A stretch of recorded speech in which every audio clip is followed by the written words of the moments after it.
The skies are dreary on this morning out on Yenica Lake. The night was stormy. But that doesn't prevent the fishermen from setting out. Their livelihoods are at stake.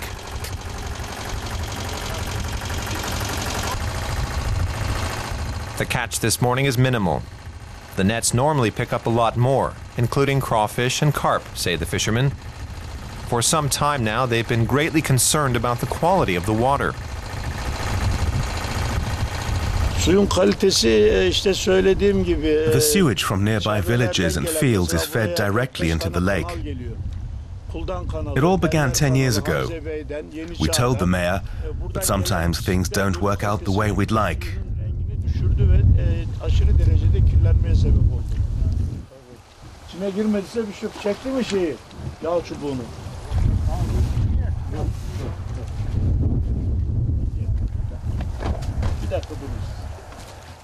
Down by the shore, they meet biologist Muluk. He's an expert in lakes and in bogs, which store large quantities of CO2. He's here as part of a climate protection project. What the fishermen tell him is important for his work. We began the project at the end of 2009. We're trying to familiarize ourselves with the region and see how the lake is affected by the surrounding peat bogs. We're still gathering data, but want to take concrete action as soon as possible. The essential first step is to build a sewage treatment facility. The lake is the heart and soul of the region. Back in the 1930s, people would still swim in it. But that's inconceivable these days.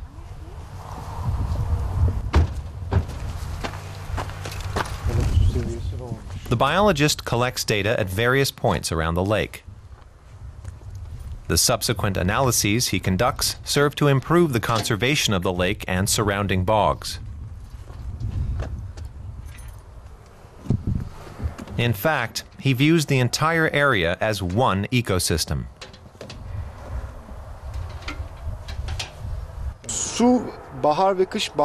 As the level of the lake rises in the spring, the areas currently not underwater are flooded.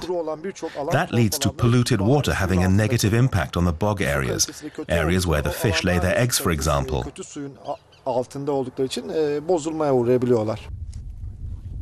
Peat was mined in Yenica for a period of almost 30 years.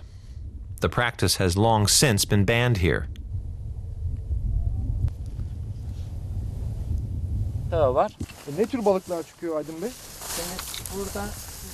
The owners of this land have drained off much of the water.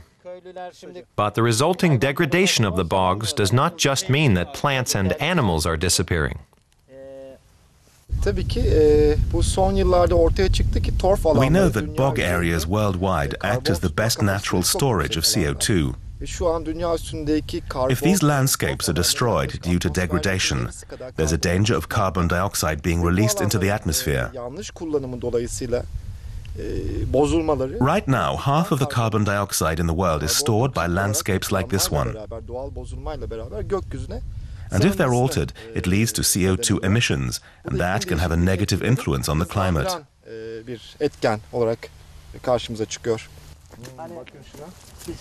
After 3 years of renaturation, the landscape is gradually recovering. Muluk has the task of finding out whether peat mining could be reintroduced without upsetting the ecological balance.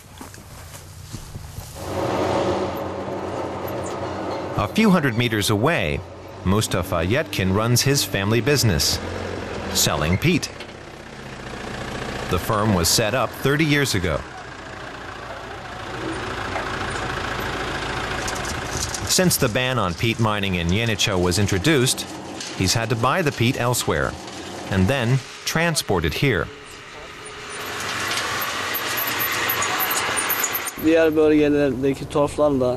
Yes, peat mining is now banned here, but in some other regions it's still permitted. We process it and enrich it with other substances, and then we sell it as plant fertilizer.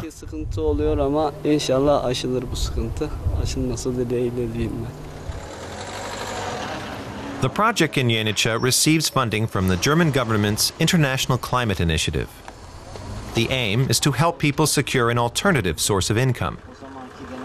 The small town is hoping to attract tourists from Istanbul and Ankara, but that depends on cleaning up the lake.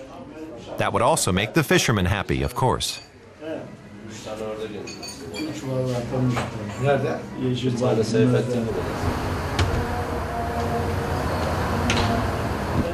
The head of the project in Yeniçay has come especially from Ankara to sign the preliminary contracts with the local mayor.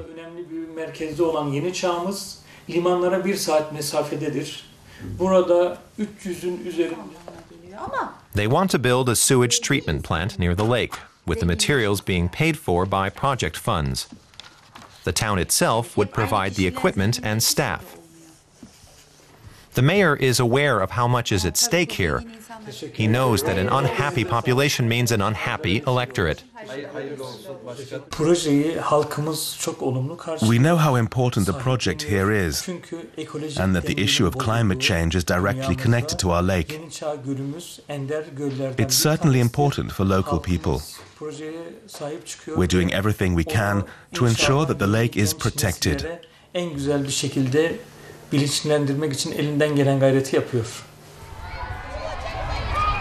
Improvements to the lake are also meant to benefit subsequent generations.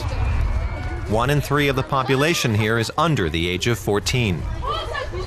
Elementary school children here took part in a painting competition depicting the lake as they'd like to see it in the future. If all goes to plan, Yeniçay could become an example to follow for the whole country when it comes to environmental protection.